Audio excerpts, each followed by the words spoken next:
Estoy con el profesor Rigoberto González Montenegro, él fue secretario general de la Procuraduría, y como la Fiscalía está armando todo el tema del caso y la telaraña, digámoslo así, de corrupción que había en el PAN, queremos ir explicando poco a poco, para eso está el profesor aquí, para hacer docencia. Veamos más la telaraña de corrupción y espionaje, en otro caso, de exfuncionarios. Por ejemplo, Gustavo Pérez de la Osa fue secretario del Consejo de Seguridad, fue director de la Policía, pero este caso tiene que ver de cuando estaba en el Consejo de Seguridad, tiene que ver con las interceptaciones telefónicas. Cuando lo van a detener encuentran armas de fuego en su casa, parece ser ilegales estas armas, serían dos casos. Él tiene una medida cautelar que está detenido en La Gran Joya y recientemente amplió indagatoria. Aquí hay dos delitos.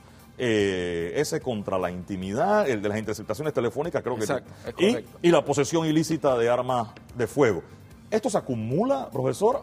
En este momento se investigan por separado. Sí. ¿Sí?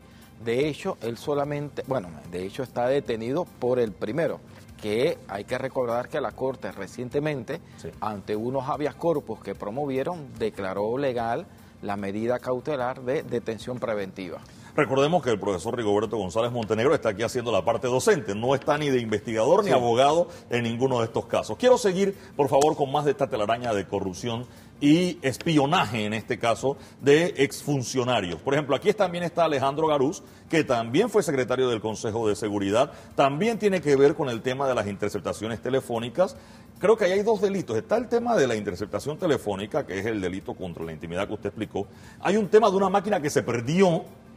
Ahí hay dos casos en ese, y ahí está, él tiene otro proceso que fue la agresión al secretario general del sindicato de periodistas, el amigo Filemón Medina. Él tiene una medida cautelar de detención también en La Gran Joya. Hubo reconstrucción de los hechos en el caso de Medina, todavía está el tema de las interceptaciones telefónicas. Usted me dijo, como en el otro, por separado, pero ¿esto se pudiera acumular en un momento o a ellos les aplicaría la pena más alta en caso de llegar a ser culpables? El momento de la acumulación se puede dar, ¿sí? Y se puede dar en la etapa en la que se llegue al juzgamiento, o también se puede dar en el momento de lo de la pena. Porque el hecho de que a una persona se le esté investigando por diversos delitos que han ocurrido en diversos momentos, no necesariamente en la etapa de la investigación tenga que darse la acumulación, porque la norma establece una serie de parámetros que puede traer como resultado que unos ya están mucho más adelantados que otros, y al acumularlos entonces puede ir en perjuicio de la persona que está siendo investigada. Quiero regresar al tema del delito contra la intimidad. No recuerdo exactamente cómo se llama el delito, profesor. ¿Qué pena tiene ese delito? Ese delito, de acuerdo al Código Penal, tal como lo traje aquí para ser más preciso y no estar improvisando, se llama delito contra la inviolabilidad del secreto y derecho a la intimidad. De acuerdo al Código Penal vigente en el artículo 167, se dispone que de acreditarse la conducta delictiva y de sancionarse a esa persona, se le puede estar aplicando una pena de prisión de entre 2 a 4 años. Eso cuando es menos de 4 años, he oído o he leído que eso es conmutable o una situación de esas, ¿esto aplicaría aquí? Eso queda a criterio del juez, o sea, no necesariamente eso tiene que ser así, ¿sí? De forma tal que de acuerdo a la gravedad y los hechos que pueda entender el juez que está conociendo la causa y considera que sí se ha acreditado la responsabilidad, puede mantener la detención, la pena de prisión. De 2 a 4 años. De 2 a 4. Ahora, lo que me han dicho es que hay una lista de 150 personas.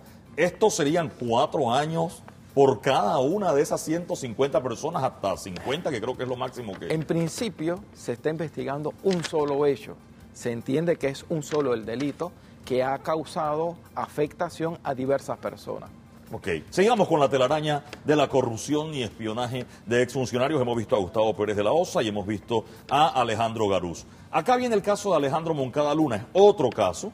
Él es magistrado de la Corte Suprema, ahora mismo ha sido separado. Él tiene el tema de enriquecimiento injustificado. Él tenía 4 casos, ahora hay un tema de si el acuerdo o no, pero él tenía enriquecimiento injustificado, blanqueo de capitales, está el tema de la corrupción, que sería uno de los delitos, o el tema de, ¿y qué es lo que va a pasar? Entiendo la falsedad. Y el delito de falsedad. Entiendo que él, en el acuerdo que ha salido, reconocería la falsedad y el enriquecimiento injustificado. ¿Cuál es la pena por falsedad y enriquecimiento injustificado? Sí, volviendo, de acuerdo al Código Penal, el tema del enriquecimiento injustificado, que este delito está previsto en el artículo 351, tiene 2 momentos distintos. El primero es que si no es agravado, el delito de enriquecimiento justificado, la pena sería de entre 3 a 6 años de prisión. Pero en el evento en que, por ejemplo, lo que se considera injustificado, el enriquecimiento injustificado, sobrepasa los 100.000 balboas, entonces se agrava la pena. Y en este caso la pena sería de 6 a 12 años de prisión.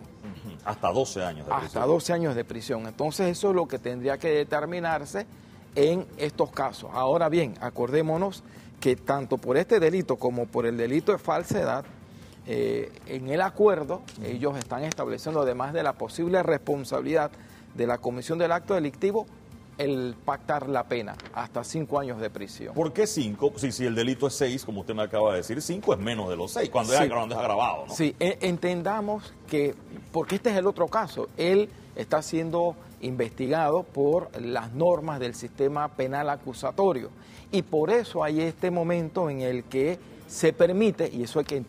La ley lo permite. La ley lo permite, la ciudadanía debe entender, porque quizás esto es uno de los fallos del sistema acusatorio, en mi opinión, no de ahora, sino de hace tiempo, es que se instruyó mucho, se capacitó mucho a los funcionarios, pero a la opinión pública no se le dio una etapa de poder entender a cabalidad qué significa esto del sistema penal acusatorio, que de hecho está ocurriendo todos los días. Recordemos que esto ya Herrera y Los Santos y Coclé y Veragua. Lo que pasa es que por el caso la trascendencia que ha tenido en los medios de comunicación, cuando se habla de este tipo de acuerdo, pareciera que se está inventando ahora, ¿no? Primero está en el código, segundo es posible, y tercero se ha llegado a ese tipo de acuerdo. Y por eso, perdón, el acuerdo permite negociar esta parte de que el fiscal le proponga por qué te vas a sentir, o puede asumir la responsabilidad, y la contraparte, en este caso el procesado, decir, yo acepto solamente de los 4 casos, estos 2 y esta pena. Esto ya se lo he preguntado al fiscal de la causa y a una de las jueces de garantía de forma docente, no como juez de garantía en este caso. Y se lo vuelvo a preguntar a usted. El acuerdo dice 5 años de prisión. Ese 5 años de prisión se puede interpretar en cómo va a ser esa prisión. Entiéndase, puede ser casa por cárcel o incluso pudiera ser un trabajo comunitario.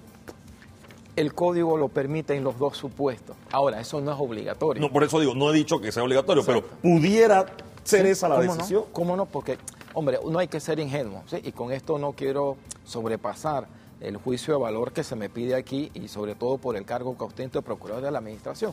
Pero no hay que ser ingenuo, o sea, cuando se pactó a los 60 meses, es decir, los 5 años, es porque se previó todas esas posibilidades, que es lo que se pudiera requerir ante el juez de cumplimiento. En este caso son 2 delitos, el de enriquecimiento injustificado y el de falsedad. Usted habló de 6 a 12 años cuando el enriquecimiento es agravado. Por el de falsedad, ¿cuántos años sería? De acuerdo al Código Penal, el delito de falsedad, que son los famosos delitos contra la fe pública, en el caso específico de acuerdo al artículo 366 del Código Penal, la pena sería de 4 a 8 años de prisión. ¿Pudiéramos sumar 12 años de un caso y 8 del otro y serían 20 años? En estos casos se parte del supuesto que el juez primero condena por un delito, sí, establece la pena por ese delito, y si ha cometido otro acto delictivo también fija la pena y se la acumula una sola. Yo me he ido a los máximos, 12 en uno y 8 en el otro. Usted me habló de 6 como la mínima en uno y creo que 4 en la otra. Sería 10 años. La mitad de 10 es 5. Por eso es que se ha hablado de 5 años en el acuerdo. Sí, pensemos, y es por eso mismo se habla de un acuerdo, ¿sí? En principio, recordemos, ese acuerdo implica que el imputado, porque se le formularon cargos, no está obligado a aceptar el acuerdo. Por eso es que tiene que haber un consenso tanto del que está investigando, en este caso el fiscal, como el abogado de la defensa y el posible procesado, en este caso imputado. Se la cambio, profesor, simplemente para revolver un poco más.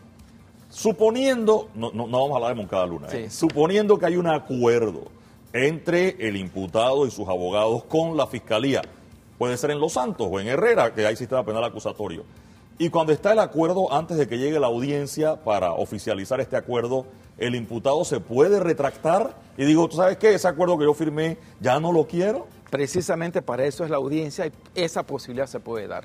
Esa posibilidad existe, Sí, o sea, ¿cómo lo que no? yo firmé ya Sí, o lo sí, que yo claro. dije que sí, todavía no es un asunto definitivo. Porque de lo contrario no habría audiencia. Sería suficiente con el acuerdo y nadie más tendría que pronunciarse. La audiencia es precisamente, y ahí lo han explicado muy bien una de las jueces de garantía, que se le pregunta a la persona que si está consciente de lo que él está haciendo, porque él está reconociendo la comisión de un acto delictivo que traería como resultado la imposición de una pena. O sea, que cabe la posibilidad de retractarse Definitivamente. antes de la audiencia o durante la audiencia. Definitivamente. Vamos a esperar ese momento, a ver qué ocurre, sobre todo cuando se ha anunciado que en este momento hay una reunión entre Moncada Luna y su equipo de abogados.